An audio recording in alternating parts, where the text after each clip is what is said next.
Gusto mong pang service. Gusto mo ng full electric na swak lang sa budget. Ito nga pala, ipakikita ko sa inyo, dito sa Gauss, meron silang full electric na may solar.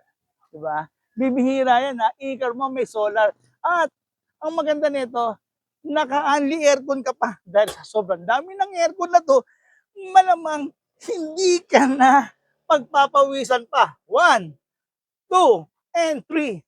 At pati ito, may mga aircon pa sa harapan. Nakikita nyo?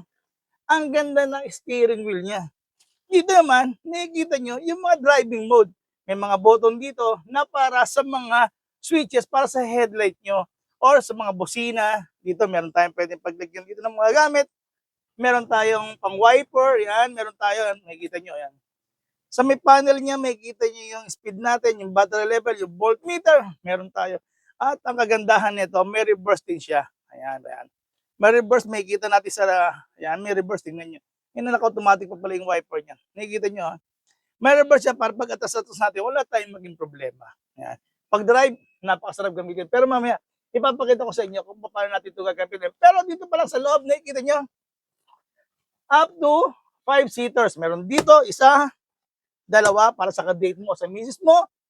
Meron tayong, pwede pa tayong magsakay ng hanggang 3 sa likod. At ang maganda nito, konting adjust mo lang dito. Ayan. Madali kayo makapasok dito sa second row. Diba? At sa tingnan nyo naman, very premium po yung kanyang upholstery. Pwede nga ba ito higa? O, tingnan nyo, pwede pang hihiga. O, diba? Pwede kayo humiga. O, pwede habang nag-aantay kayo ng anak nyo, pwede kayo mag-antay na nakahiga. Tapos, another safety feature, syempre, yung kanyang seatbelt. Yan, may seatbelt tayo rito. Meron tayo rito mga switches dito para magkaroon tayo ng mga blower. Ayan, oh. Nakikita nyo, may blower din dito.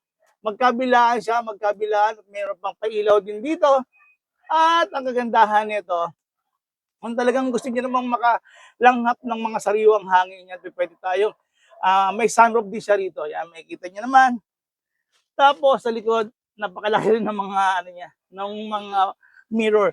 At ang kagandahan nito, yung mga ginamit dito, naka-tempered glass po yan. Mga naka-tempered glass siya, kaya wala tayong problema kung sakaling tumaan tayo ng bato dyan. Hindi po kagad dyan. Pupunta sa mukha natin at maging kamukha ko kayo. Hindi, joke lang. At may mga side mirror. At ang kagandahan nito, yan. Sa kanyang door, and ang bigat to, diba? Ang bigat ng kanyang door, kaya wala tayong magiging problema. Tapos sa harapan, nakikita nyo naman parang sasakyan siya. Ito, nabubuksan din po itong hood na to. Pwede kayong maglagay ng mga gamit nyo dyan, kung ano man gusto nyo, anik-anik nyo dyan. At sa harapan, nakikita nyo, para siyang, di ba, may katulad siya, para siyang Mini Cooper, di ba? Kung lalagyan nyo ng magandang design, tatanggalin nyo ng, kung ayaw nyo may solar, pwede kayong maglagay ng mga design sa roof, o lagyan nyo ng ibang flag.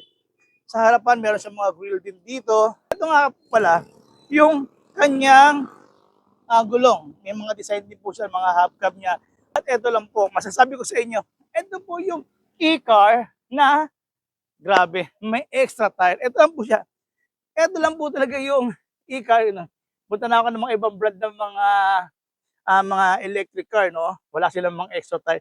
Pero ito, meron po. At tingnan nyo, napakaganda rin ang kanyang taillight. Pakita ko sa inyo kung ano yung klase ng taillight niya. Pag in-start ko, titingnan natin kung paano mag-start siya. Yan, umilaw ba? Di ba? Napakaganda.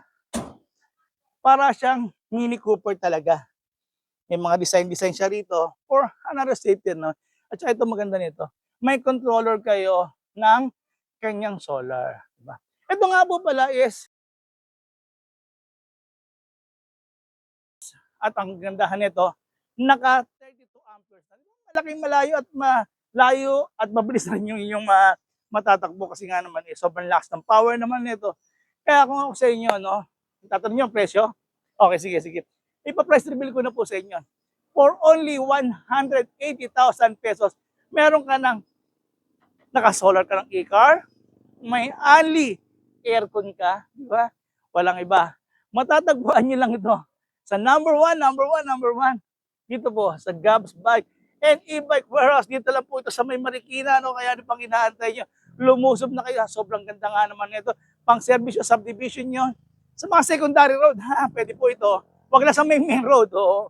secondary road lang, katulad ng mga ganito, yan, pwede nyo gamitin. Yun. Hanggang sa muli, kung nagustuhan nyo ito, pakisubscribe na po ako at pakipollow na rin yung aking Facebook page, yung Judge TV. Yun. Hanggang sa muli, maraming salamat. At shoutout ulit natin sa mga senior citizen, PWD at yung ating OFW. Hanggang sa muli, God bless.